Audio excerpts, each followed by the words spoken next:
નમસ્કાર વિદ્યાર્થી મિત્રો, જ્ઞાન સહાયકે કરી શિક્ષણ મંત્રીને રજૂઆત.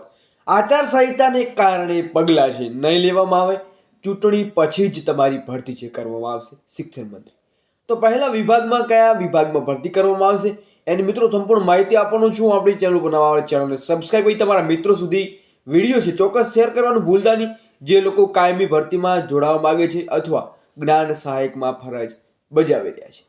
તો મહત્વની અપડેટ શું છે વિગતવાર જાણતા પહેલા મિત્રો ટેલિગ્રામ ને વોટ્સઅપ ગ્રુપ બને જોઈન નથી કર્યું તો વિડીયોની ડિસ્કશનની મુલાકાત તમે લઈ શકો છો. ત્યાં તમને પલ પલની અપડેટ પણ મળતી રહેશે. આ મિત્રો મહત્વની અપડેટ એ મળી રહી છે કે જ્ઞાન સહાયક ઉમેદવારોને શિક્ષણ મંત્રીને રજૂઆત કરી છે. મિત્રો પહેલા પણ 2 વર્ષથી કરી રહ્યા છે અને અત્યારે પણ રજૂઆત જોવા મળી રહી છે.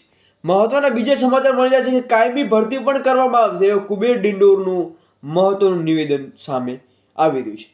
મિત્રો કુબેર ડિંડોર છે એ આપણને 2 વર્ષથી આવા નિવેદનો આપી રહ્યા છે, પરંતુ કાયમી ભરતીના નામ ઉપર શૂન્ય જોવા મળી રહ્યું છે. હવે મિત્રો વાત કરીએ તો કે શા કારણે છે આ નિવેદનો સ્વીકારવામાં આવતા નથી. તો મિત્રો 2 ભાગ પડી દેવામાં આવે છે, જ્ઞાન સહાયક અને કાયમી ભરતીના અલગથી ઉમેદવાર. જે લોકો જ્ઞાન સહાયકમાં જોડાયેલા છે એ બધા એક સાથે જાય છે ને કહે છે કે અમને કાયમી કરો, અમે કાયમી નોકરી કરવા ઈચ્છીએ છીએ. જ્યારે બીજો ઉમેદવાર જાય છે, બીજો ઉમેદવાર જે લોકો જ્ઞાન સહાયકમાં નથી જોડાયા એ લોકો અલગથી જાય છે અને એ લોકો એમ કહે છે કે જ્ઞાન સહાયક દૂર કરો અને અમને જ કાયમી કરો, એટલે કે અલગથી કાયમી ભરતી. એના કારણેથી મિત્રો બે વિભાગ પડી ગયા છે અને એ વિભાગને કારણે મિત્રો જે આપણે આવેદન કરીએ છીએ એ સક્સેસફુલ થતું નથી. બાકી મિત્રો તમારો અભિપ્રાય શું છે એ પણ તમે જણાવજો. જય હિન્દ, જય ભારત.